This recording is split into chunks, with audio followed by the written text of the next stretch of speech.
Sa mga rebultong unang tumawag ng aming pansin, isang eleganting babae. Danga naman kasit isa pala siyang reyna. Ang kanya monumento gawa sa bronze o tanso.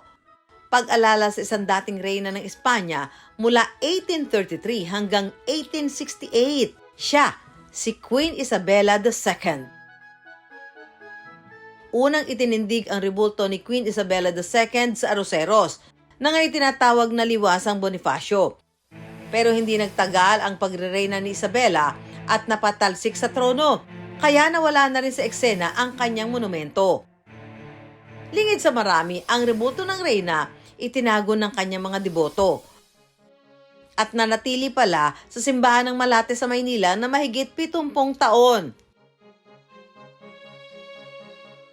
Para makaharap ko mismo ang tansong rebulto ni Queen Isabella II ng Espanya, nagsadya ako sa Malate Church kasama ang historiador na si Diego Gabriel Torres. Pero ang nadatna namin sa luklukan kung saan umano nakatayo noon ng rebulto, ang imahe na ng patrona ng Malate, ang Nuestra Señora de los Remedios. OMG! Nawawala ang reyna! Okay, ma'am, ito pong statwa na nasa harap ng Malate Church. Sino po siya?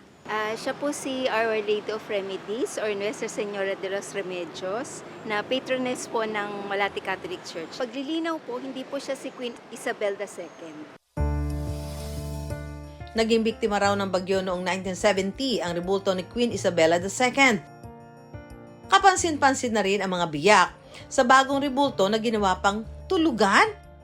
Kung wala na sa simbahan ng Malate ang rebulto ni Reyna Isabela, I wonder, sana siya?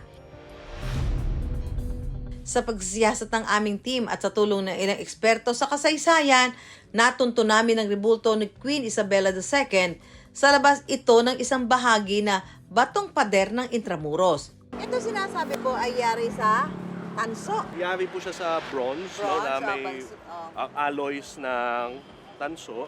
One reason bakit hindi rin namin makuha yung actual value in itself, no? Kasi baka ma-encourage no, baka malalo may mga magtangka. Yes. Queen Isabel II of Spain. It was opened in 1861.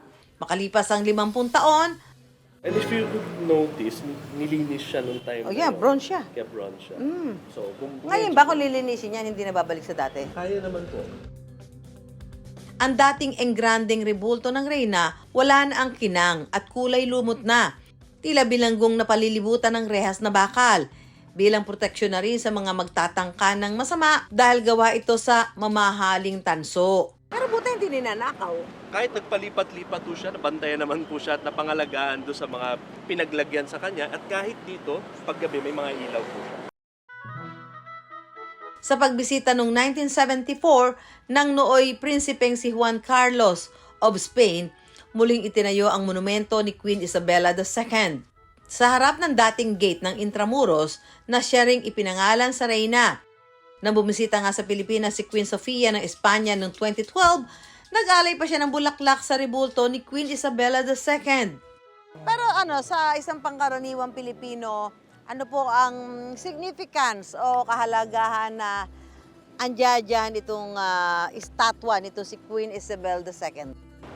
So actually, isa sa mga hindi na alam ng normal na mga Filipino is that it was during panahon ni Isabel II, 1850s, na in-implement yung first public school system siya ng Pilipinas. Panahon nila yun. Oh. Nagkaroon ng primary education, secondary education. Siya yung talaga yung mother nitong public education system natin. Yes, so. Marumi at pinaglipasan na ng panahon ang rebulto. Pero ang kanyang bahagi sa ating kasaysayan ay dapat nating pakaingatan dahil maaari tayo makapulot dito ng mga aral para sa ating kinabukasan.